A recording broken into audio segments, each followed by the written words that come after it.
Just because you're born in a downtrodden situation or you cast yourself as being only this or that, you can still make so much more of yourself, you know?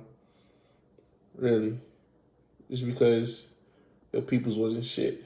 I don't mean that you gotta fall into the same trap. My dad is a convicted felon. I'm not.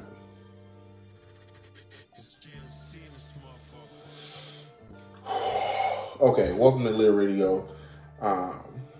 These are my favorite things to talk about here because this is just a riff. This is no script, no notes. This is just my thoughts on camera. All right, so recently Kanye West did a podcast with Joe Rogan. Shout out to JRE. And he clarified what he meant about slavery as a choice. And, he said in so many words, I'm going to try to clip it here and not get copyrighted, right? I got fucking 25 subscribers on YouTube. I don't think I get copyrighted. But if I'm not able to, what he said was he wasn't talking about people being abducted from Africa and brought to America and forced to break their backs for nothing in this cotton picking ass South that we have here in America.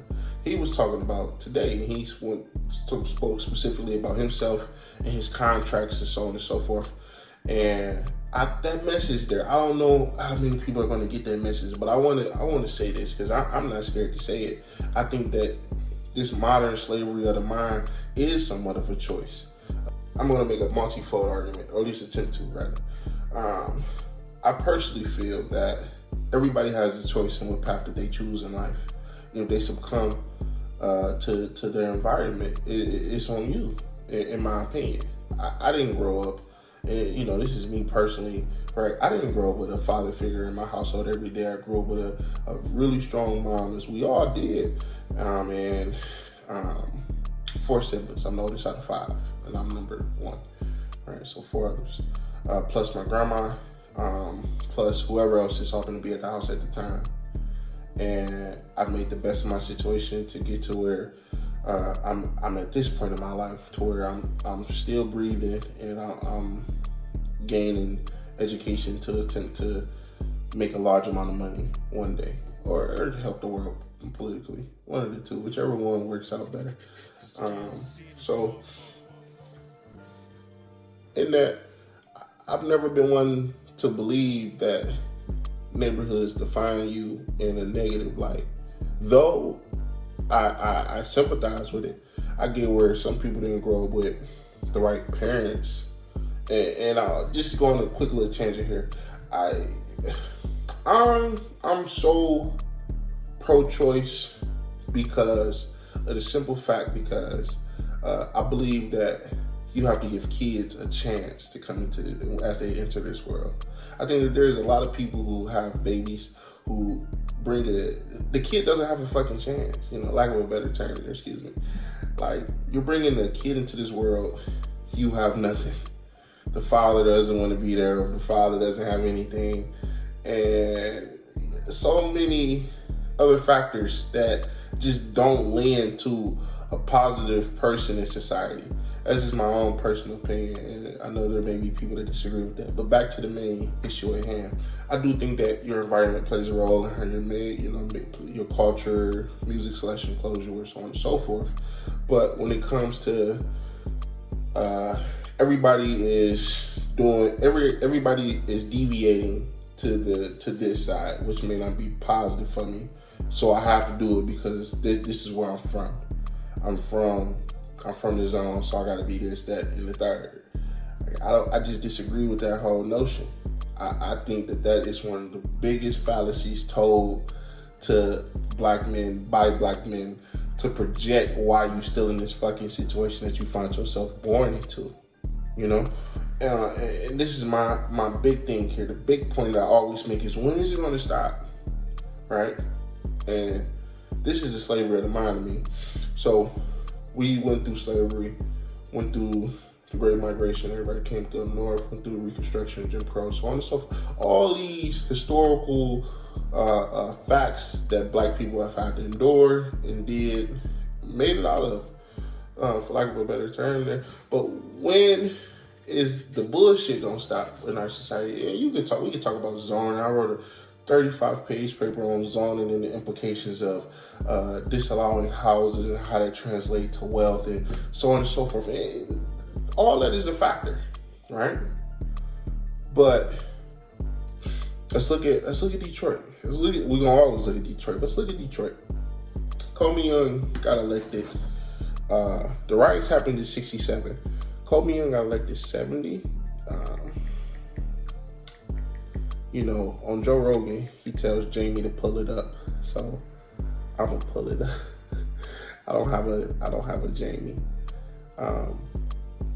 He got elected '74 and was mayor until '94. That's 20 years, bro. And then you go Young, and then you go, oh, jeez. I'm forgetting, I ate lunch with this man, but I didn't like him. I think he was real foo-foo. The mayor after Coleman, he was one term, Mayor Archer, and then you go Kilpatrick, and then you go the city councilman who became mayor, and all the way until you got to Bain, and then now you have the guy that we have now. But that's nearly half a century of blacks in charge of a city. Our city looked the way that it did, and that's not on the politicians, in my opinion. I know guys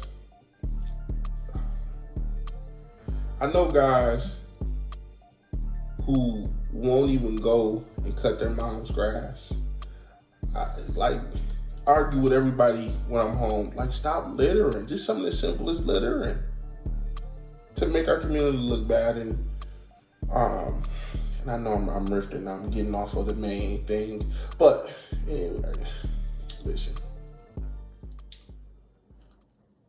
When is it gonna stop? When is the mentality of I'm going to degrade my community, I'm going to degrade our women, I'm not going to care about school, I'm not going to put my best foot forward in terms of getting this legitimate money. I'm just going to turn straight to illegal money because that's what I hear in music or see visualized in movies, or my uncle told me this, or whoop-de-whoop. When is it going to stop? That's slavery of the mind to me. Everybody, we ain't gonna be shit because we black, is what I hear, in my opinion. Oh, we didn't care about school. We cared about sports only. Whoop-de-whoop. Why? Oh, we only go to school just to hang out. And I don't want to sound like a hypocrite there, because I had a 3.8 in Denby, right? But I still went to school every day to do the hangout shit, the skipping class shit, the whoop-de-whoop. I did that for sure. But my grades were so good, or at least what I thought was good enough, to where I could take a couple days. You know what I'm saying? I completed this assignment for Mama B 2-3 nights ago, so I'm gonna take a couple days. I graduated, I finished my senior portfolio. You had to do a senior portfolio, graduate from Denby. And I did it. We graduated in June 20th. It was a D-Block birthday. Graduated that day. And I did mine in